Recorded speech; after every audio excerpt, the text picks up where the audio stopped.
They put me to work on 401. That's what we call it. What's inside? We used to be the largest passenger ship in the world, but we didn't call her Titanic then. I was there from the beginning. Hi, Kira. I was Hi, the Daddy. ship race made a key block. We sent big wooden blocks on the slipway to start with.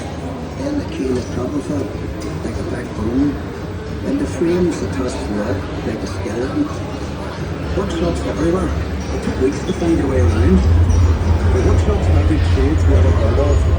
Painters, sailmakers, coppersmiths, boiler makers, cabinet makers. I even learned a bit about French pressmaking. Carnival's just a fine place for the wreck, but dangerous. Every ship costs only, and there'd be lots of injuries and fate. I was in the engine works for a while. Very well equipped it was. That's where we built the triple expansion engines. 2 of them, each as high as a 3-story house. I worked in the frame bending shop. You'd heat steel beams in a furnace, then hook them onto slabs and cast iron, and hammer them curved. It was skilled work. You had to bend them more than you needed, because the frame straightened out a little when you could. The shop plates that made up the hull weighed up to 4.5 tons. They were taller than the dock. The plates were overlapped in the edges. Some were raised, one after another. We called it plinter. One of the foremen told me years ago, that's how you built these ships. I worked as a heater boy. You had to heat the rivets on a wee plate. You put the bellows till the rivet was white hot. Then you get a hold of it with your tongs and throw it up to the catcher. And he put it in the hole in the plate and hold it up. There were 2 of us on the other side of the plate would hold it up. And the hammer the rivets would fill the hole before it turned dull red. The double bottom. That's a wee space we called the tanks, made up of steel plates. The rest of the rivet squad all had to fit into that gap.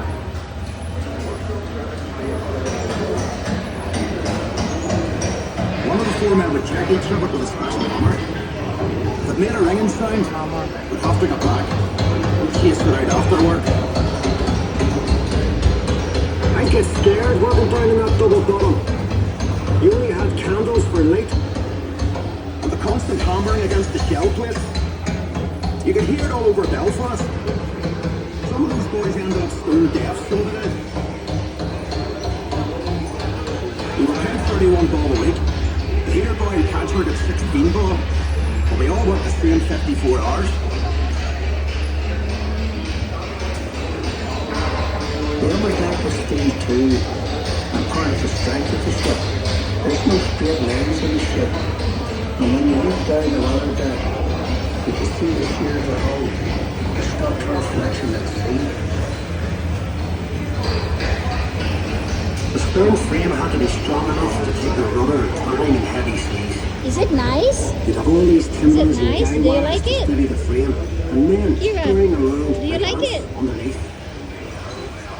When we came to launch day, I was torn between pride and fear.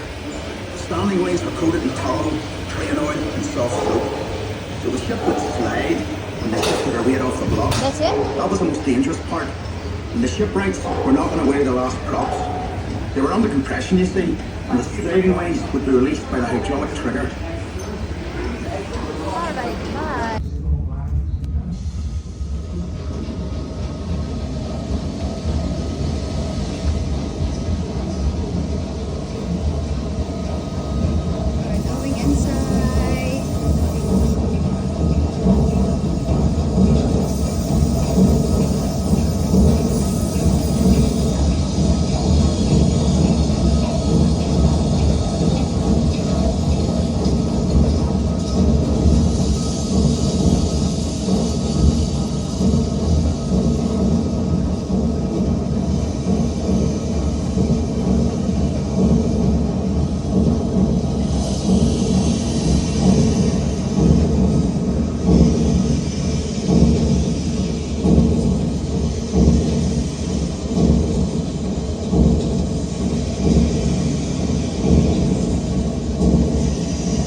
ghost.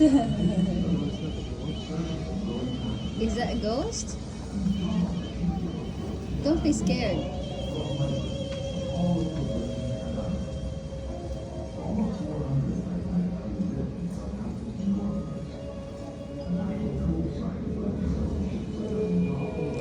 We're going up the princess stairs. You like it? We're going up. Come on, let's go.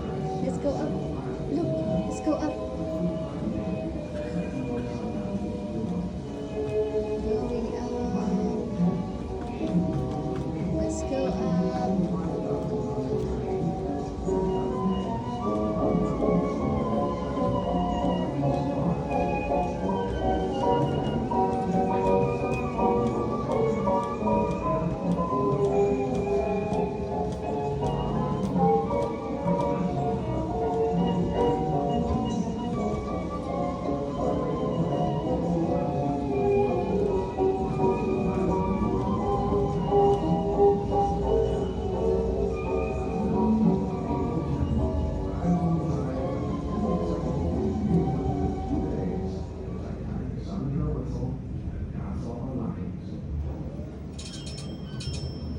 That's it.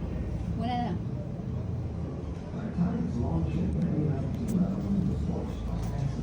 Yeah, wow.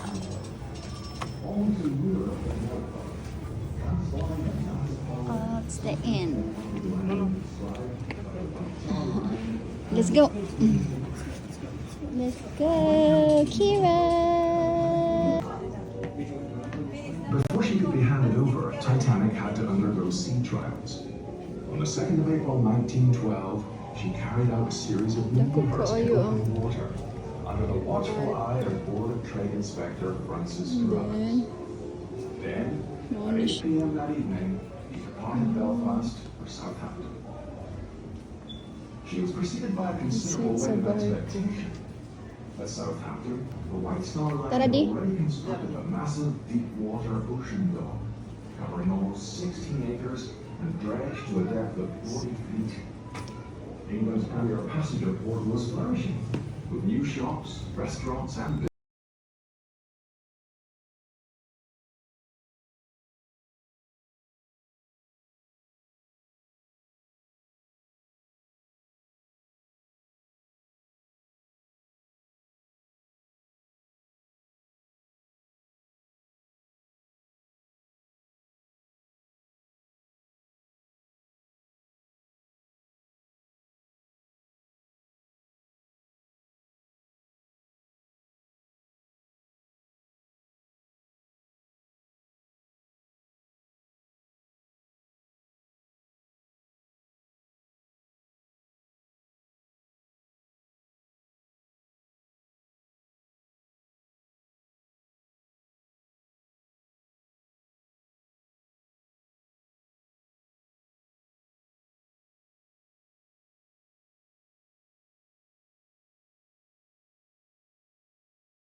Ay nalang pare adiri.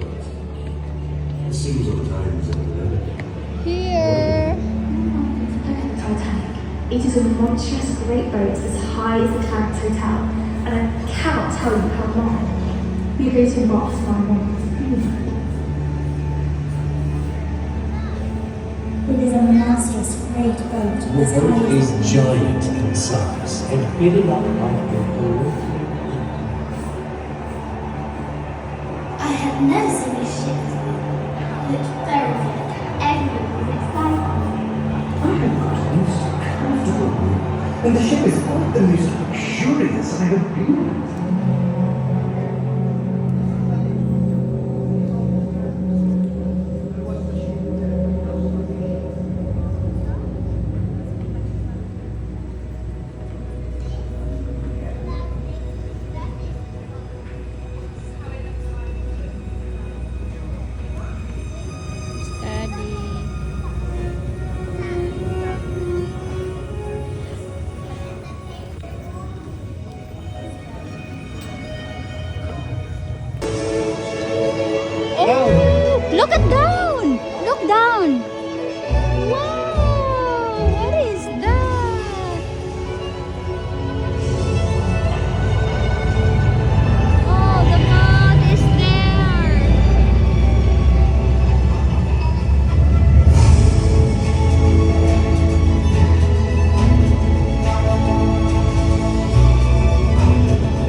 This going away from home will make me a better man and try and lead a good life. They live in Chicago. I actually went to meet the entire trip with them. They have told me all about Chicago, and I know that I shall like it much better than I arrived.